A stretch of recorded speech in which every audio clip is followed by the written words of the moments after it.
আমি ইউটিউবে কাজ করতে এসে একটা জিনিস শিখতে পারছি। সেটা কি অবশ্যই ভিডিওটাতে বলবো। আসসালামু আলাইকুম, সবাই কেমন আছেন? আলহামদুলিল্লাহ, আশা করি ভালো আছেন। আমার আজকের ভিডিওটা সকাল থেকে শুরু করেছি। রান্না বান্না কিছু মিষ্টির সাথে খেয়ে নিয়েছি। অনেক সুন্দর একটি ভিডিও, আপনারা দেখে নেবেন।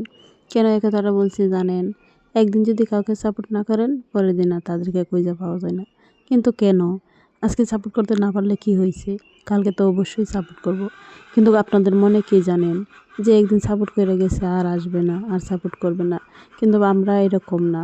আমরা যাকে সাপোর্ট করি সব সময় সাপোর্ট করি আর সারা জীবন করে যাব। সেই মানুষটা কতটা উপরে উঠেছে, কতটা নিচে নেমেছে সেটা আমরা দেখি না। আমরা যাকে সাপোর্ট করি সব সময় তাকে সাপোর্ট করি। আর আজকে রান্না করব 2 রকমের তরকারি আর একটা ভাজি। একটা তরকারি রাঁধতেছি আমি চাপা শুটকি দিয়ে, কাঁঠালের বিচি, মুখি এবং ডুগি। খুব মজার একটি তরকারি, 12 জাত দিয়ে। আরেকটা তরকারি রানবো, সেটা হলো মাছের তরকারি। এই তরকারিটা দেখেন কতটা সুন্দর হয়েছে, কালারটা কত সুন্দর হয়েছে, খুব ভালো সুন্দর হয়েছে, অনেক ভালো হবে। অনেক খেতে মন চাইবে, মানে দেখতে যে জিনিসটা সুন্দর হয় খেতে তো আরও বেশি মজা হয়। আর যে ভাজিটা সেটা হলো মাছের তেল, দেখেন কতটা সুন্দর মাছের তেল। মানুষে বলে তিতা লাগে, লাগে হালকা তিতা লাগে, তবে ভালো করে ধুয়ে নিলে মাছের পিঠগুলো ফালাইয়া খুব ভালো করে ভাজি করলে অনেকটাই মজা লাগে। আমার তো সেটা অনেক পছন্দ, সেই স্বাদ লাগে আমার কাছে। কার কার পছন্দ আমাকে বলবেন, এটা কিন্তু কমেন্ট করে অবশ্যই বলবেন। কার কার মাছের তেল অনেক পছন্দ, খেতে অনেক ভালো লাগে আমার কাছে কিন্তু অবশ্যই কমেন্ট করে বলবেন।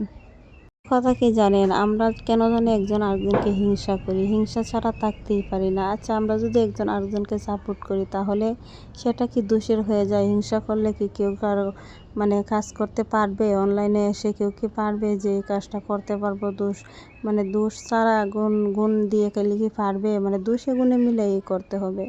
আমরা যদি একজনকে আরেকজনের সাপোর্ট করি তাই তো এগিয়ে যেতে পারবো, না হলে কি পারবো? দেখেন আমার মাছের তেলটা, ভাজিটা কতটা সুন্দর হয়েছে আর কতটা লোভনীয় দেখা যাচ্ছে। খেতে কিন্তু অসাধারণ, অনেক মজা হবে।